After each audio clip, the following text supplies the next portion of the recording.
a listener named Metalbot said that about the most recent video that I just did, the evaluation video, specifically said he was hoping that Sabrina was there with me because he wanted her to be there to support me, and she's always here and she's always supporting me, and she wasn't going to read that, and so I'm just kind of going from memory.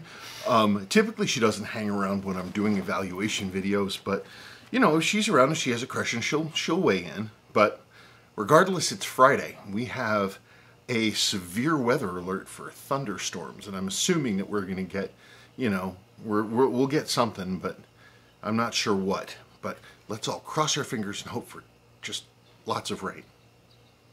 Wouldn't that be nice? Tut tut, it looks like rain. Tut tut. Well, it doesn't look like rain, No. but I wish it did. I don't know, you can never know. I mean, that old stupid trope, wait 5 minutes, the weather will change. It's not true anywhere. It's especially not true here. So, you know, people can say it, but it doesn't mean it's real. It's Friday. It's Friday, people. Today was a day. It's already been a day. Went and got a haircut with Sebastian. Went down to Old Town. That was super nice. That was cool. I enjoyed that. It took forever. New graduate of the barber school. Took forever, like scissor cut, like he went over everything and was checking stuff and bright-eyed and bushy-tailed and, you know, on the job and doing it right, but my goodness, it took forever. Then we went around the corner and went to Big Al's and we got a hot dog and we got chocolate shakes, and that was nice. And I saw a 69 Mustang in the wild being driven by, the older gentleman and his wife who owned the thing, and it had a 429 in it or something. Boy, you could feel your teeth rattling. That was fun. Even Sebastian was excited. Of course he was. Okay, well, let's look at today's an interesting wrist check. Another completely accidental togetherness. All right, it's a crazy day. Sabrina is wearing, this is a Landeron 248 powered, the actual brand on this was Sandoz. It's a kit that you could buy that had all of this material except the dial was not marked for Sandoz, but there are Sandoz marked dials, and this watch exactly like this. And it just needed to provide the movement. You got a Landeron 248 movement just like that. And by complete accident, we go like this. Wait, Do you want me to hold it? Yeah, if you could hold it, that'd be great. Complete accident, I also am wearing my old beat up Landeron 248. This is an Ullman, but again, like the Sandoz, you see this model with a lot of different names on it all over the place. It's very cool. 62 MAS style case. It's got that same profile. Rotating ring, Landeron 248. Really elegant. Is yours an automatic? No. They're both hand winders. Are all of them? These Landeron 2, yeah, the all of this kind of thing, they're not automatics. You have to start getting into like Valjus and stuff like that, this is not. Nice though, nice quality. Okay, now that that's out of the way, let's do it. Okay, what, you hot? Yeah, it's hot, man. I can turn on the. Nah. Well, I am. So it's gonna hit me. It doesn't matter. Well, maybe I want it to hit me. Well, then you're in the right place. You're in the right place then. Okay, for AC, Seiko 6139 7039 evaluation. Yeah, I just did this one yesterday. Aaron Costello 8812. What does that even mean? Minus 703s? That means the dash 703Xs. It's the subcasing number of that particular I've never model. seen it put like that. It's a 6139, 7070 or 7079 or 7030 or 7039, but they're all under the same umbrella. I've never seen it written like that. Well, you know. They wear so nice on a smaller wrist. If you want one size between the 703 and the jumbo, get a 6139 7070. Same look, slightly bigger case. These should get a lot more love than they do.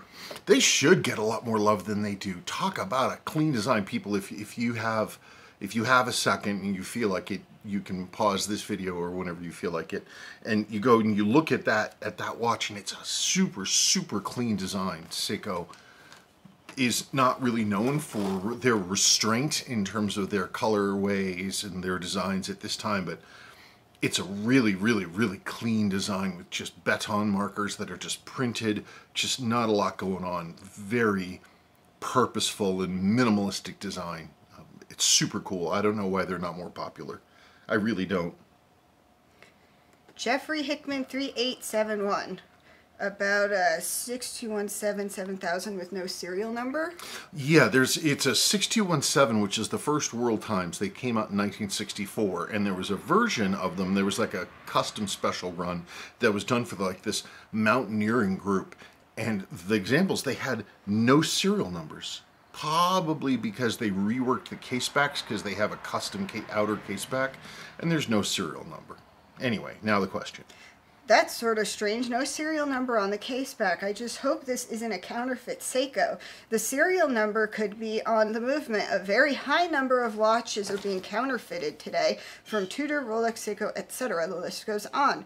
Those counterfeit companies are making them closer and closer to the originals. Just be very careful when buying watches. Your friend Jeff.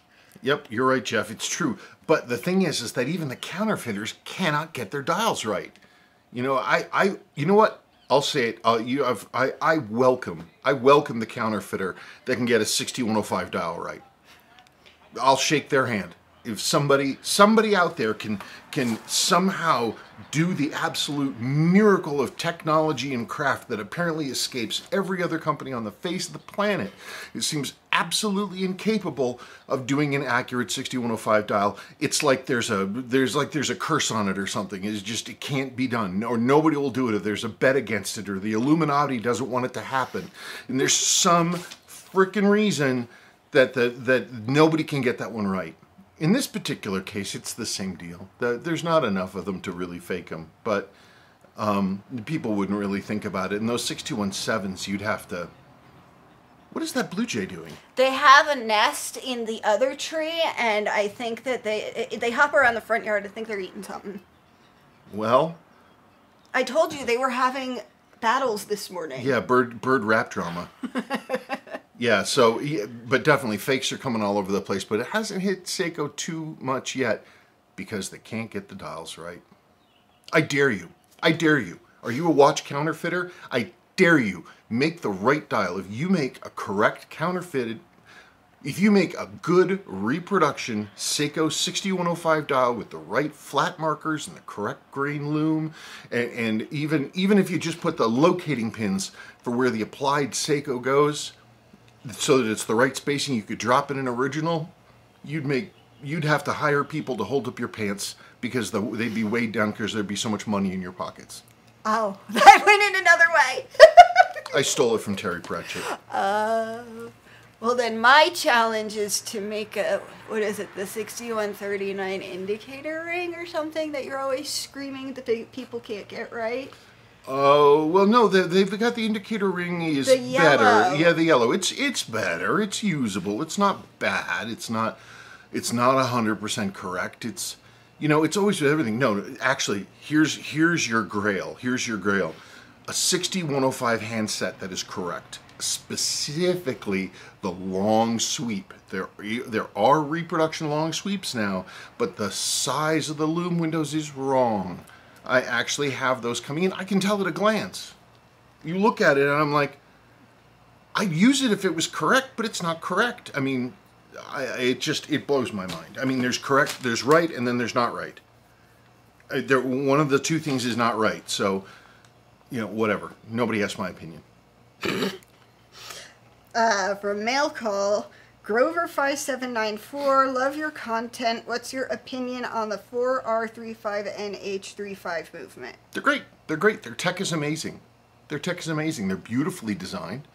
Seiko doesn't fall down in the R&D department. Where Seiko falls down is in the QC, the execution department. Those movements have problems because they have issues with the automatic lubricating machines, and so they're the ones I've ripped apart. They're not lubricated correctly. Seiko doesn't want to take the extra step to make sure that they're just a little bit more dialed in because they kind of just don't care, and they'd rather save that, you know, 1/3 of a penny per rather than, you know, do it correctly. But, you know, hey, that's Seiko. I'm their #1 fan and their #1 detractor. But no, the tech is absolutely fine, and in fact, the NH35 4R you know, whatever the heck it is, because they don't have the sprawn. They're not like the 6Rs, which have the sprawn mainspring. Sprawn mainspring is to give you really, really long power life, like 50 hours, right? Well, what that means, though, is that actually your accuracy drops as it gets down to the end. 4Rs don't really suffer from that. They're good movements. They're good movements. True Blue Miata. Hello. IMO, Seiko, and Rolex have both gone for the money. The difference is that while a Rolex is still an incredibly well-built tool watch with timeless design, modern Seikos are just pale shadows of their former selves. I try not to get into it. Yes, you do. Rolex is Rolex. They're good stuff, but I mean, they have service centers for a reason. Their stuff needs to be serviced. I think Rolex and Seiko have lost their way. They're chasing the bottom line, but of course they're a company and that's what they're going to do. But you know, they're less concerned with. I mean, the way Rolex shows that they're concerned with their legacy is to destroy all the original legacy parts and to say that any watch that wasn't serviced by Rolex isn't a Rolex anymore, which I think is bunk. Whereas Seiko just, I don't know what they do. I don't understand the thinking. I don't understand the thinking. They have great tech. They have good designers. They have a wealth of a design heritage, and then they have, you know, people sitting at desks worrying about a quarter of a penny. And sabotaging the whole thing. It's like, you know, you're going to build an ark to survive the flood, but you're going to cheap out on the nails. What the hell? Neil Sengupta. Hi both. This is a question for Sabrina. Finally. Why do you wear your watch on the inside of your wrist? Are you in real life a sniper? Last night I was. Funny you mention it. I was last night. It's true. I had to snipe a bunch of bikers from a biker gang because she's taking over their territory. Yeah. Can anybody guess what game I'm playing? Well, anyway, oh yeah, why do I wear it on the inside of my wrist? 2 reasons. I don't think it would really work with this watch because it's not very big, but the chunky watches, they end up over here. So I go to look at what time it is, and the watch is over here. Also, I am kind of klutzy, and I run into doorknobs. Every man's heart just stopped at the thought of hitting their watch. It's the worst feeling. It's the worst because you whack it on the doorknob and for a second you're annoyed because your forward progress was impeded. And then you realize you ran into the door and then you realize you ran into your watch sideways, which puts a lot of stress on the balance, as everybody knows. And it's a heart-stopping moment. I can't remember what watch it was. It was a very long time ago, but I chipped a crystal running into a doorknob. It was your 61058 6000 dress watch. How do you remember that? Because I remember replacing the crystal. I might have had some wine that night. Really? Into the liquor? That must have been a long time ago. It was a very long time ago. Wow. Lawson Mar 6110. Hey guys, I hope you are well. I recently picked up a 6602 8030 in great condition from a car boot sale, and the hands are very, very similar to 62 MAS hands. I was wondering if they are actually the same hands or just a similar parts number. Cheers, Lawson. Before you get started, you should explain what a car boot sale is for our non-American, wherever the heck where do they have boots? Where do they call it? Is that in Northeastern? No, that's a UK thing. It is? Oh. We don't call it the car boot at all. It's a trunk. But we also, as far as I understand them, we don't have what they have as these car boot sales where you have a bunch of crap in your trunk and you pull up in a parking lot somewhere. But then in America, no, it's with guns. Right? Well, you know, it's funny. The one time I bought a firearm off of, oh God, it was Craigslist or some stuff like, God, I don't even know how long ago it was. I literally met the guy in a parking lot and I literally bought the thing out of his trunk. Oh. But the only time I've seen it personally with people selling random crap out of the trunks of their cars was in Germany. But I don't know what they call it. I should put up a picture. I should put up a picture of that model and then we can look at it really quick.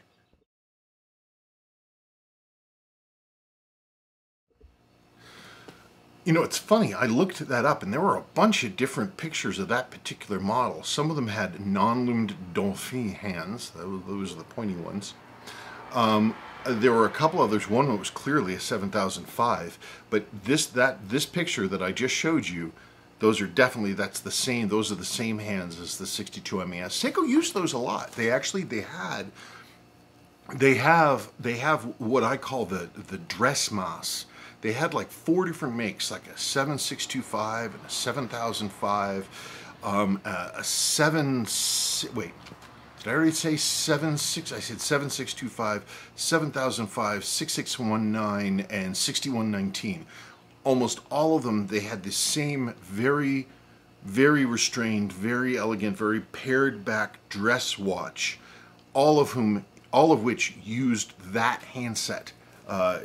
Most of the time you see them these days, they've been stripped of their hands because people put them in their 62 MASs. But if yours still has its handset, then that's good.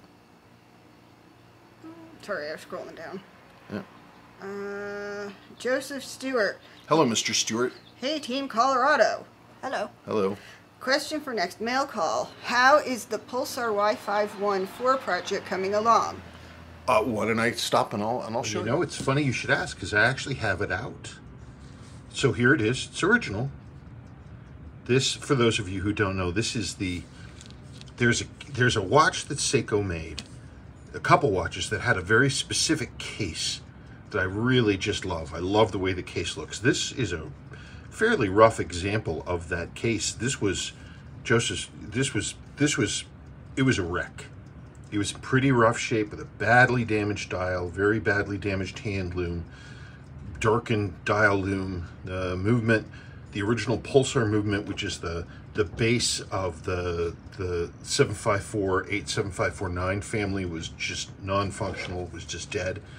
So I upgraded this. This now has a 7548 movement in it, and I cleaned the original loom with my Vintaloom. I did what I could with the insert. Insert's pretty worn. These are really cool though. They're 150 meter diver, the exact same crown as a 6309. These are a serious watch. Serious piece of business. Beautiful coin edge bezel, which clicks. It's got 100 and whatever, 100 and my brain. I'm sorry. It has been a long afternoon. It's 120 clicks, bi-directional, so it's not smooth. This thing is the same quality, class, as any of the other 7548s, and almost no one knows about them. Fantastic watches. Anyway, that's where it is. It's funny, you know, I almost mailed that watch to you just so you could see it, and then I literally forgot. I'm so glad that wreck was sent to you to bring back from the dead. Sounds like you need to fully strip down and clean Greenbean's carburetors. It's still running rough and with high idle needed. Let me know when you're ready for that next vacation. Remember, you could come down to the wrong side of the world. I've got everything ready to go here. A gorgeous early winter day down here also. Where am I going? Well, actually, unfortunately, you want to go on safari to Africa. Yes. She wants to see the animals. She wants to see the animals. She wants to be chased in a jeep by a rhino. He is in New Zealand. I'd love to see New Zealand. I would too. But they don't have very many rhinos there. No. They just, as far as I know, there could be a New Zealand rhino, but as far as I know, the wildest piece of wildlife they have is a really fat, flightless parrot that is endangered. What the heck did America almost import to Louisiana? Hippos. It was hippos? It was indeed. They were going to be imported for hunting, yeah. So the Cajun people down there could hunt them. Imagine if we had feral hippos down in the swamps of Louisiana. They'd be unkillable. They'd be unkillable. And can you imagine, they'd be covered in tattoos and they'd always be getting in fights. Even ruder than normal. CMB 1972. I couldn't help myself and got a 6R54 reissue 1968. GMT runs at plus 11 seconds per day with 0.3 MSB error. No misalignment issues and well made but not cheap. How much were those, I wonder? That's the thing though, you can't tell just by the stats you gave me. I'm like, well, is that Was it a 4R35? Was it power? 6R54. Oh, it's a 6R54, so it's going to be one of their more expensive ones. I don't know, it's funny. That's the thing with Seiko is you think, I don't understand why they wouldn't take a little bit of extra time, especially for a watch at that price level, and get it dialed in. I mean, Rolex sure does, Omega does, right? Not to dump on the parade. I'm delighted that you like the watch, and I'm sure it's extremely well designed, and you're pleased wearing it. I have my own problems. T. Shusker recently acquired a 6139 6005 that appears to keep fairly good time, but not sure how well it's keeping a wind. Excited to start wearing it and seeing how she works on the wrist. With this find, I've been looking up all things 6139 and came upon your channel. Oh. So very interesting and looking forward to learning from you. And by the way, the wife and I are planning a trip to Colorado Springs this fall, and your comments about the high plains has given us an idea for a day trip while there. Thanks, all the best from the great state of Texas. Colorado Springs is very pretty. Like up here, it's not, and we went... It's okay. I mean, it depends on the time of year, but when we went to go get the GT in Colorado Springs, it's really pretty down there. Yeah, a lot of the sort of the big red rock formations that the Front Range is famous for are down there. We don't really have that up here. We have a different kind of stone. We have some of that red stone, but not as much and not certainly as close in here. The geology of this specific area is a little different. We have a lot more sort of a grayish mudstone, redstone. If you're going there and you go to Garden of the Gods, or you go to the Gunnison and look up stuff there, it's really, really pretty. Really, really, really, really pretty. It's pretty here. It's pretty here, but it's not quite up to what they've got going on down there. Mm-hmm.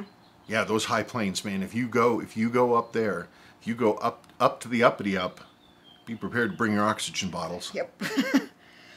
The Redune 6105 homage. So this is the 6105 8000 remake from WR Watch's Redune, right? Uh-huh. Okay. Buck Naked 2K. Finally. That Redune is pretty sweet. Just need an aftermarket 6105 dial mod. The one that doesn't exist. If all somebody has to do is make it. Is it a technical problem? So, I mean, granted, okay, fine. 1968, maybe people were putting a little more work. I mean, we put men on the moon in 1969 using, 60s technology. We could do all kinds of stuff then. Seiko made a perfect 6105 dial in 1968. Perfect. And I wasn't even born yet, and they could do it.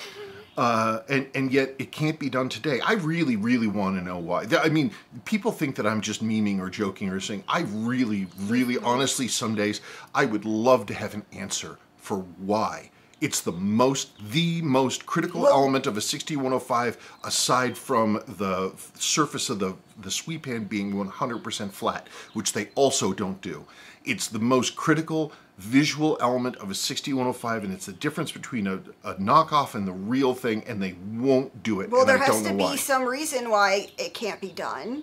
Those dials were made by, I believe they were made by Dynie. I think Dynie made a lot of their dials. I don't know if they still have those machines. I don't know how they would have done it. They would have had to have, because the tops of the markers are absolutely flat and completely knife edged, so they would have had to have machined those markers flat. And not only that, sometimes they were applied, sometimes they were stamped, but they looked the same on the other side. So there's some process they were using to get them milled down so they were absolutely flat, and then they plated them, and then they filled them with loom. I don't know. There's got to be a way to do it right. I mean, I hope at some point, someday, in the centuries to come, if these videos manage to survive, that somebody at Seiko drifts across them and asks that very simple question: why aren't we doing that? Phenophile. Wow, really thank you so much for this. As vexed as you are by Seiko, and trust me, I share that vexation, I am exasperated with the YouTube algo that it's YouTube taken until now to show me your video. I don't know how that works. I don't know how the algorithm affects me. I don't know how people find my channel or how they talk about me or any of that stuff. I literally don't know. I only learned about the homage recently. Homage. and had been pondering a steel Addies Dive Willard, but wasn't totally convinced. I finally pulled the pin, and then bam, I find this watch. I bought it today, US $169, and I am waiting for its arrival. OMG, your review fits exactly with my own evaluation of the watch online, and I'm not even a watchmaker as you are. So just takes a good set of eyes. So that your points made me feel confident about my evaluation. This and your other review, which you two suggested before this, are great. Thanks again so much for posting this, and I'm really sorry, as you mentioned the commenters being nutbags, you suffered that sort of inappropriate conduct. Thanks again, and I'll be watching these two at least one more time. I don't complain too much.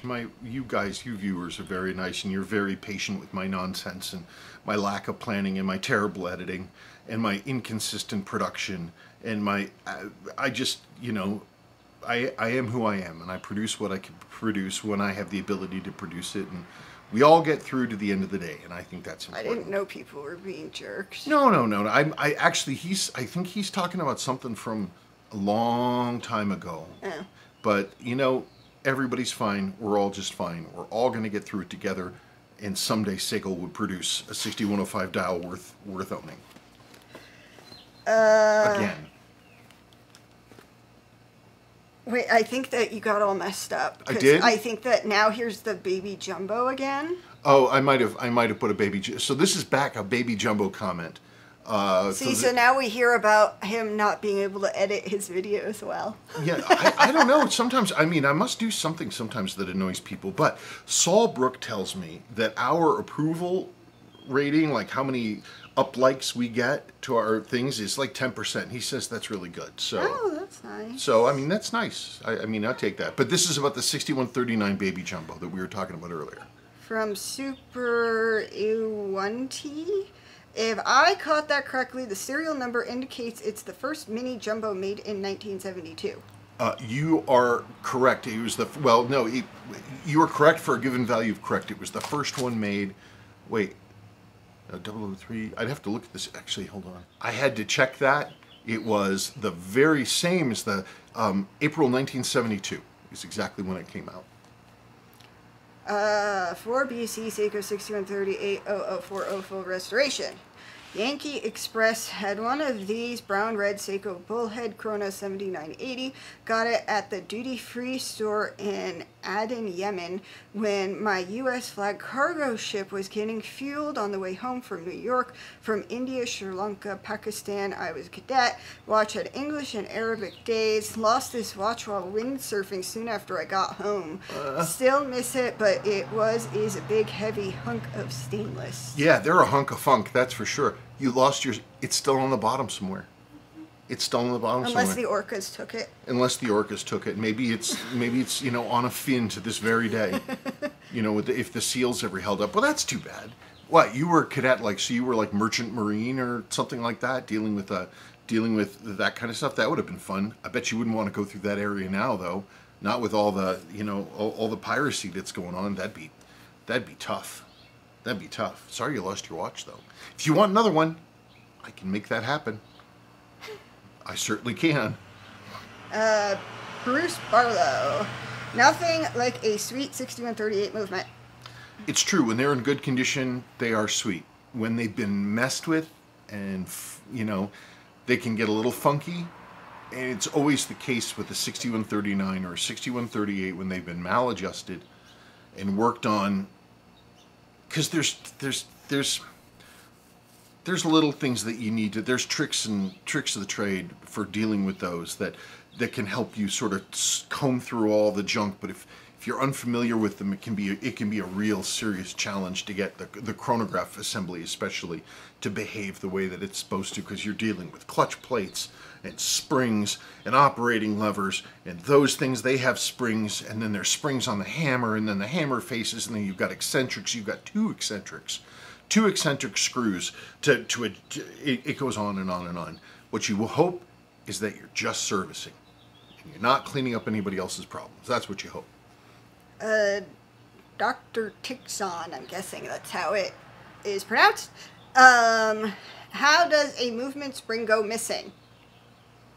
Okay, well, the thing with the movement springs, this is, so with a 6138, you have a big movement ring, goes around the back of the movement when you take the case back off, big old movement ring right there. Movement ring holds the buttons in place. So you need something, though. You can't just screw that thing in and have it held. It has a spring, a warpy ring washer around there, and it goes up and down like so. And that soaks up any of the extra slop. The problem that you get is it's thin, very thin steel, and it rusts like crazy. And then that particular watch, the button seals were long gone, which means, and somebody had removed what was left of them. So that watch was basically open to the elements.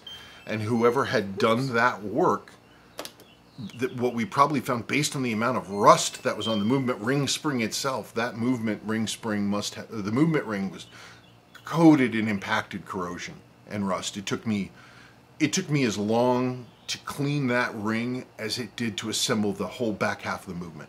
No joke. I was using magnification, and it was silly how much work I had to do, but I guarantee that was the case because the spring rusted into oblivion, and that's what happens. They're the first things that go.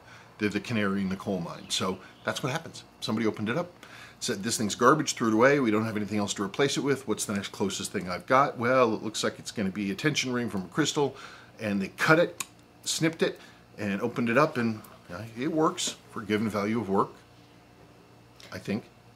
Andy Smith 4501, in my 6139, someone had used a big rubber O-ring in place of the holder spring. To be fair, it was doing the job, but as these are readily available, I bought a replacement. But what a pain in the ass to fit.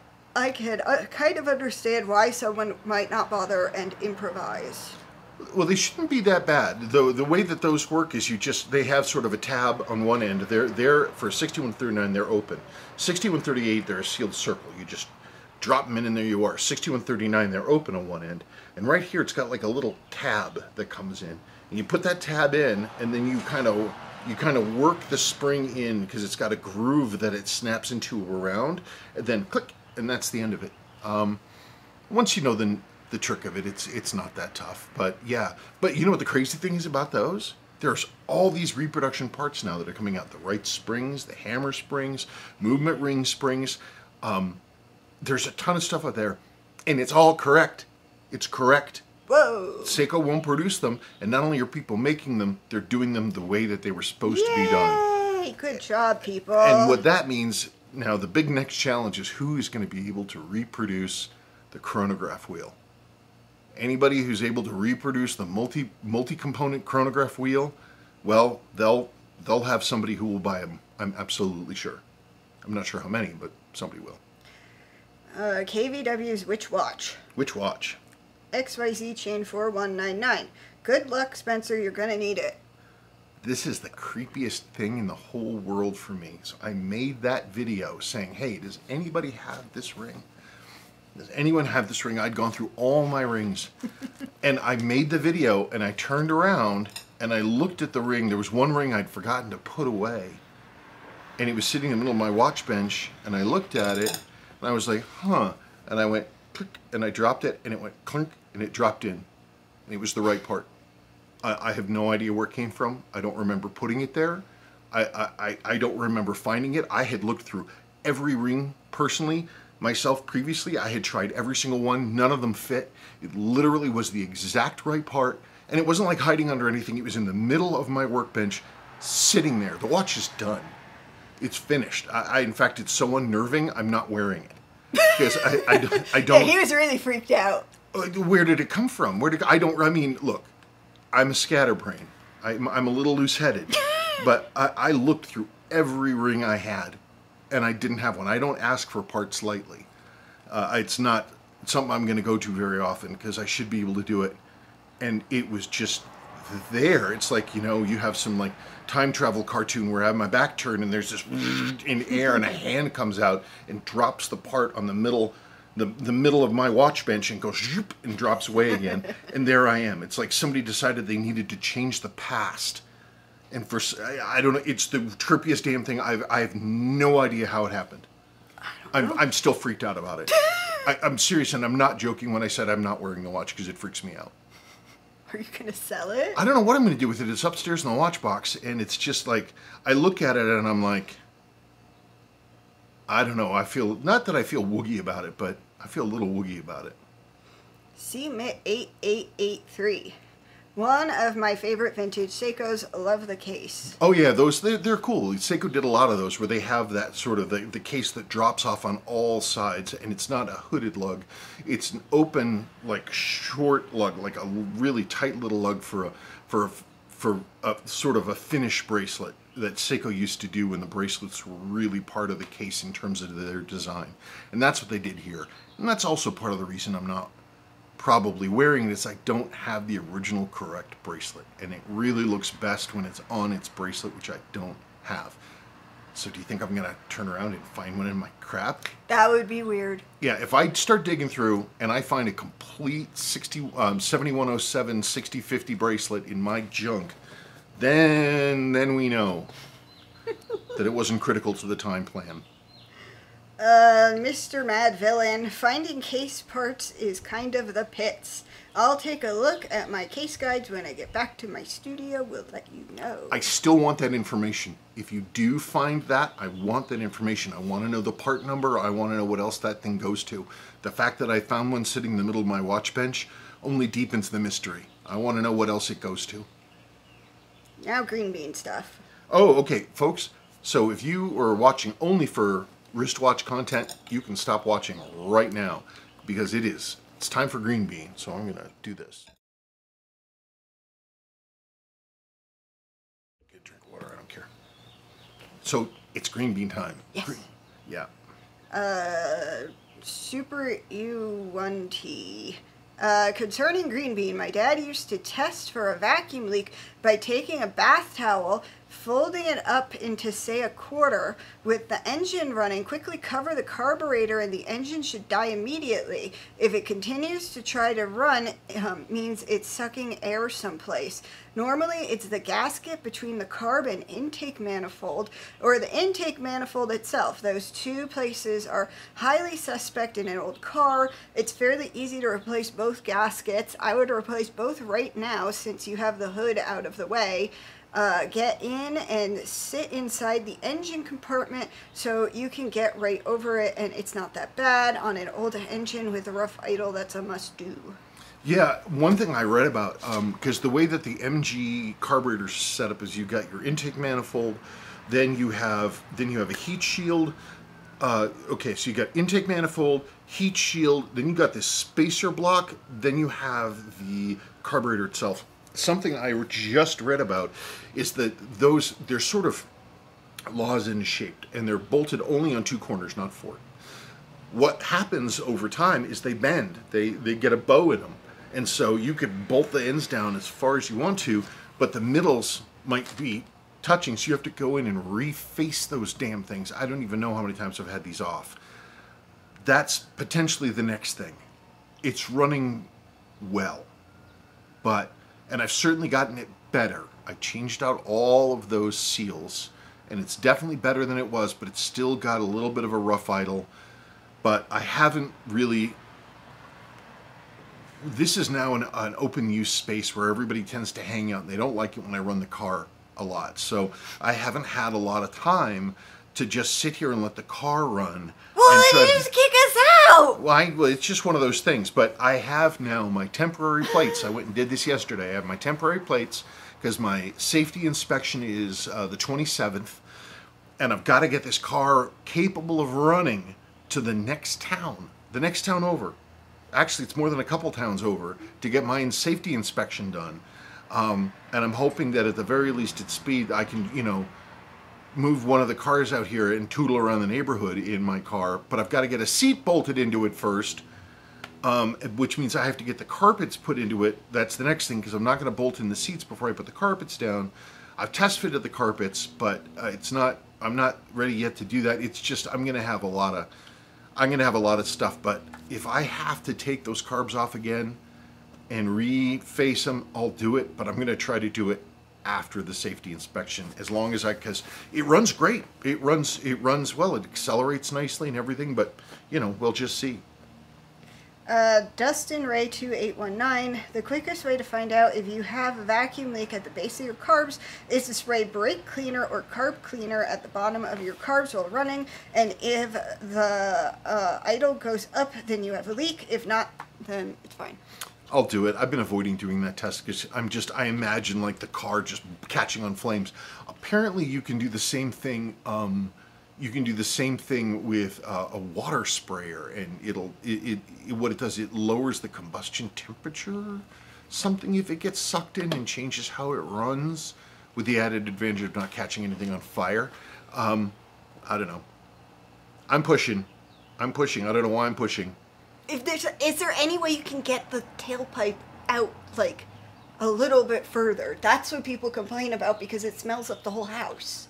Well, probably, if I can think of, you know, the big thing is we've got cars in the driveway, so I have to move the cars that are in the driveway. Well, even if you just put it, like, so the trunk is outside, so most of it, the smell, it's not so much, it can't help your kids not liking noise, but for me, it's not so much the noise, it's just, I feel like I'm going to die. No, and I understand that. It's just, you know, we're in the garage, so what are you going to do? My biggest thing is now I've got the plates, I want to get a seat bolted into it so I can actually tootle around the neighborhood and see how it behaves.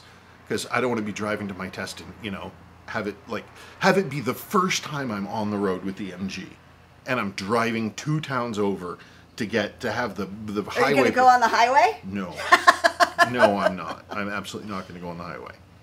There's just a lot to do. Folks, cross your fingers for me, please. Please cross your fingers for me, and I'm going to keep pushing. Okay, thank you so much for watching. Bye-bye.